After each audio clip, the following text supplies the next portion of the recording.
Trump has promised mass deportations, but fear is already spreading. The immigration coalition is ready to go to court. Together, we will fight the fascist president-elect and his racist deportation. So, as sanctuary cities across America brace for the impact of Donald Trump's second term, they're secretly making plans to fight back. And although our progressive leaders here in New York are still in shock that Vice President Harris didn't win, President Trump has made it clear that since he won, there's going to be mass deportations and a crackdown on sanctuary cities. And now our leaders are plotting behind the scenes to stop him by doing exactly what he campaigned against. Trump, hear us.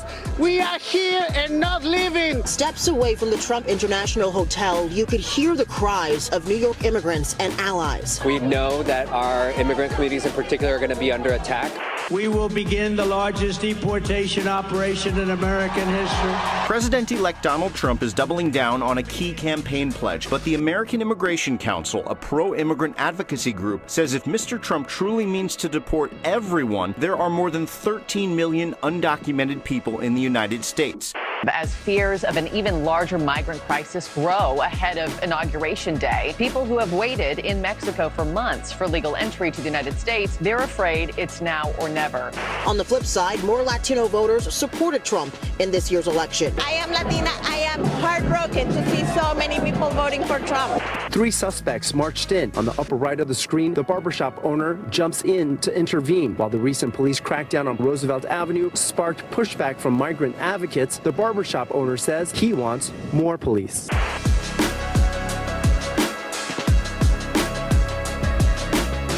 So Mayor Adams says he'll work with Trump. However, behind closed doors, plans are being made that are beyond his control. But what nobody's talking about is that when President Biden announced his recent border security initiatives, nobody here cared. But now that President Trump wants to go a few steps further, the same individuals that could have been upset about the last initiative are all up in arms about this one, proving that New York City's sanctuary status and continued asylum crisis aren't just powered by progressive thinking, they're also powered by hatred for President Trump, who wants to bring those things to an end. An ending everyone hoped would eventually happen after Vice President Harris won the election and, in their minds, saved America. And in the months leading up to the election, our leaders were high-fiving each other because recent asylum seeker arrivals had dropped to around 2,800 people per month as a result of President Biden's executive border actions. And yes, 2,800 people a month is still a lot, but it's much lower than the 16,000 a month who were coming here earlier this year thanks to the help of Texas. And this reduction in new arrivals led to the first reductions in asylees the city's caring for, 60,000 of whom still live in shelters, a number that could drop even lower if Donald Trump's deportations end up removing dangerous criminals and gang members from these locations where our officials know they're residing. And that brings us to the real reason why New York City is gearing up to fight President Trump's new immigration plans with everything it's got. This isn't just a sanctuary city. It's also a sanctuary city with soft on crime laws that typically releases dangerous criminals after they rob and assault others. Here, people who commit crime aren't viewed as crooks. Oh no, they're just victims of an unfair society, which is why our society refuses to lock them up. And even though President Trump's plans dictate priority arrests of the gang members and criminals and terror watch list suspects who've escaped into the country, those are the very people our leaders and activists end up defending when they say they're going to double down on sanctuary city policies in the name of protecting all immigrants, no matter who they are or what they may have done in the past. But as you're about to see, the idea that nobody should ever be deported, ever, for any reason, just puts the law-abiding immigrants and law-abiding asylum seekers in danger.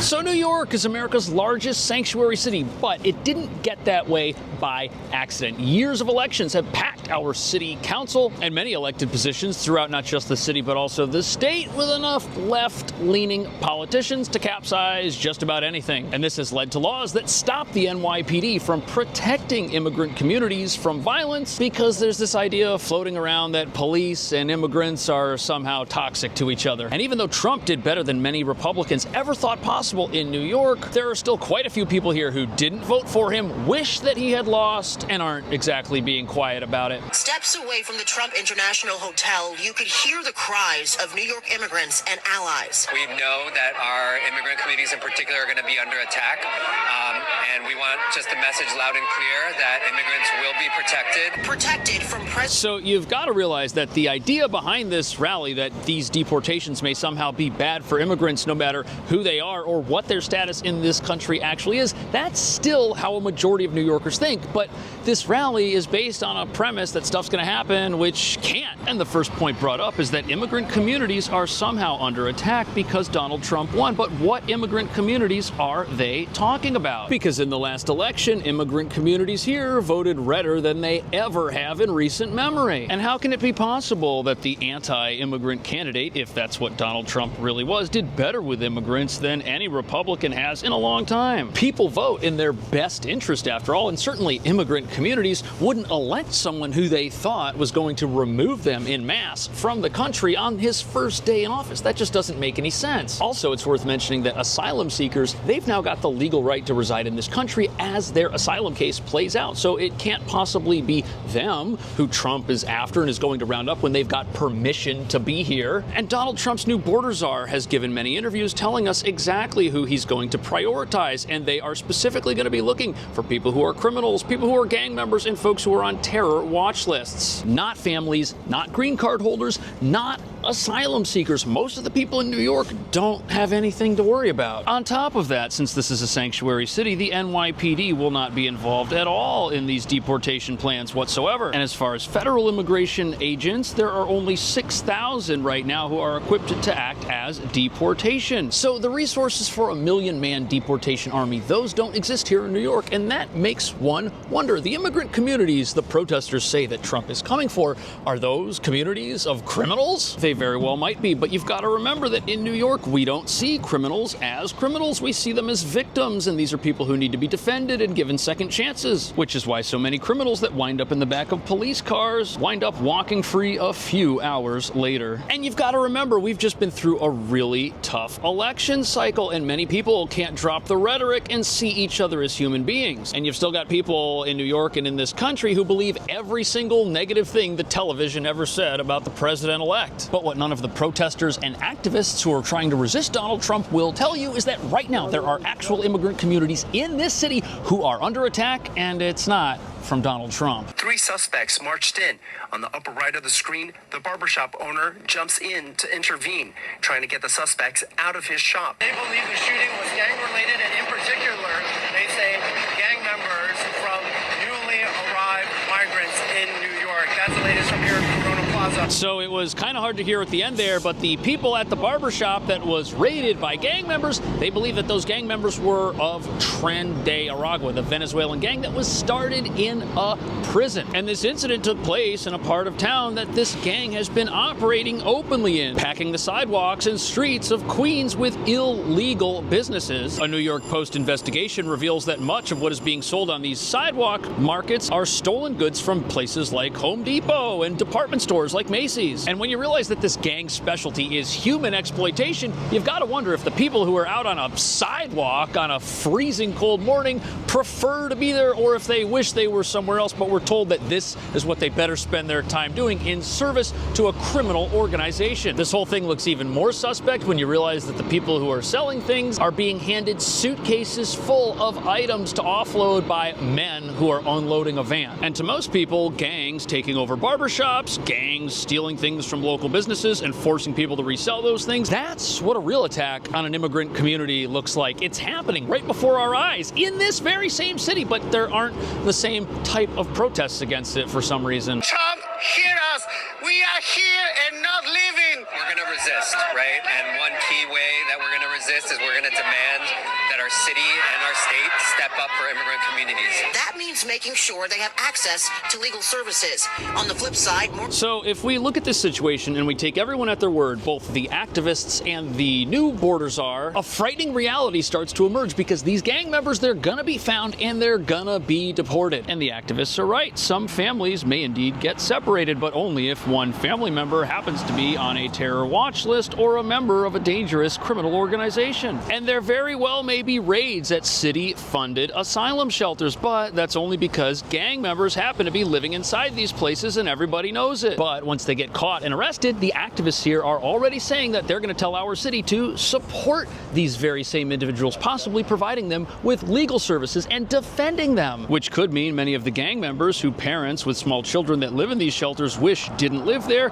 may end up coming back. All because activists are so upset that Trump won that they're looking to find anyone who's possibly a threat to him, anyone who he wants to get rid of, and they're going to say, you know what, I'm going to take the side of that person. We should defend them because it might help stop Trump, even if stopping Trump means crime in immigrant communities in New York, real crime in those communities, continues to go in the wrong direction. On the flip side, more Latino voters supported Trump. 46% of Latinos voted for him in 2024 compared to 32% in 2020. I am Latina. I am heartbroken to see so many people voting for Trump and to see them abandon immigrant communities. You know, the only anti-immigrant sentiments I'm hearing here are coming from some of the immigrants who say that they are protesting on behalf of immigrants. There's no room in this protest movement for people who disagree with the protesters. It's crazy. Even if many immigrants have a very valid reason, a real reason for doing so. But the reason this is happening is because the people at this protest have no idea how Donald Trump was able to get elected, and they have no idea why people who to them are his mortal enemies would vote for him. But all that can mean is that there must be a real disconnect here from the way the protesters live their lives and from what immigrants in middle-class communities in New York have to put up with on a regular basis in terms of crime and in terms of danger. And if you're experiencing gang-related crime in your neighborhood, who's gonna solve that for you? A bunch of protesters with signs that say they hate Trump, or the guy who says that he wants to deport criminals and people that are on watch lists? And why is it that these protesters don't seem to care at all about real gang violence that affects real immigrant communities and is doing it as we speak? Well, in order to answer that question, we're going to have to look at what activists have promised is going to start happening right here in New York after Trump's second term begins.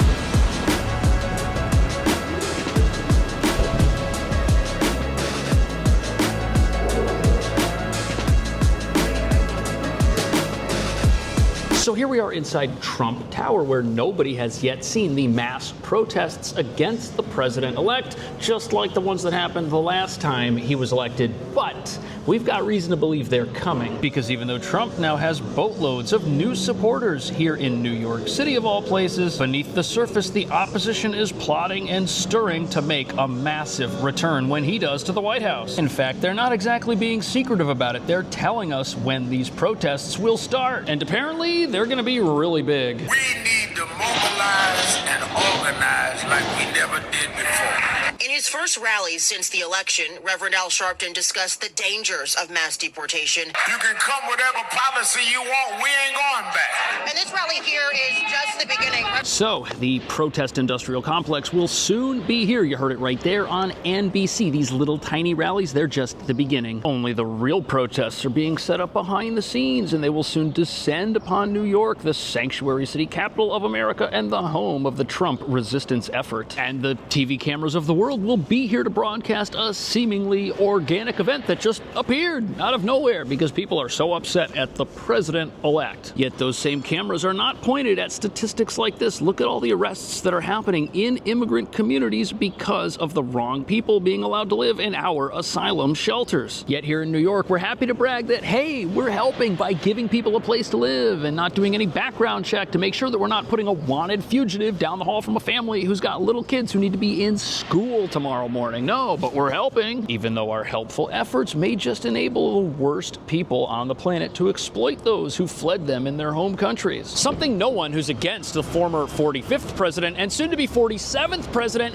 has any intention of protesting against for some reason. But interestingly, New York City's mayor, Eric Adams, has been surprisingly quiet and resistant to these growing resistance movements that are basically calling on him to condemn every single one of the people in New York who voted for Trump and Trump himself before he even takes office. But under the weight of the migrant crisis that has strained his administration, Mayor Eric Adams has lamented the lack of cooperation with the feds, especially when it comes to migrants who commit crimes. Adams has been hesitant to criticize President-elect Trump's immigration rhetoric and would not say... So it's important to understand that the laws in New York City are why we have this growing problem of violence targeting immigrant communities that's existed here long before Donald Trump was even a quote-unquote threat to those very same communities. We're a sanctuary city, which means we harbor those who are on the run from the federal government of this country. And we do that based on the idea that federal immigration laws are terrible for America and are unjust and are wrong. But by protesting against those laws and any president that wants to come into office and enforce them here in New York, we've created a situation that's wrong. We've created a situation that's doing damage to our own immigrant communities that we're so worried about protecting. And the most interesting thing about this is the main ingredient that many say has caused the asylum crisis here